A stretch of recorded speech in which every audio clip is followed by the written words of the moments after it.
হয়েছে 12 থেকে 13,000 মানুষ ভোগ পেয়েছে। আর এখানে স্বর্গের অমৃতের খাবার তৈরি করেছে, গুণে বলে দেওয়া যাবে কতজন আছে।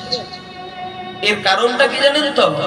আমরা দেহের সুস্থতার জন্য খাবার খাওয়ার জন্য লাইন দিয়ে ছুটে যাই, কিন্তু আত্মার সুখের জন্য যে খাদ্যের দরকার সেটা কিন্তু আর বিচার করি না। আমরা দেহের যত্ন যতটা নিই, পাখির যত্ন বেশি নিতে পারি না।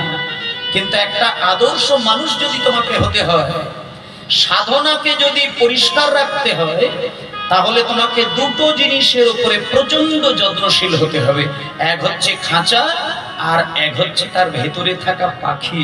যে পাখিটার নাম হলো অচিন পাখি, যাকে ধরা যায় না, যাকে চেনা যায় না। এই আজকে এই বেরিয়ে যাবে। আমরা শুধু দেহের যত্ন নিলাম, আমরা খাঁচার যত্ন নিলাম, ভেতরে পাখিটা না খেয়ে খেয়ে শুকিয়ে শুকিয়ে শুকিয়ে শুকিয়ে ক্ষীণ হয়ে যাচ্ছে, তার যত্ন নিলাম না। মায়েরা বলে দিই কথাগুলো,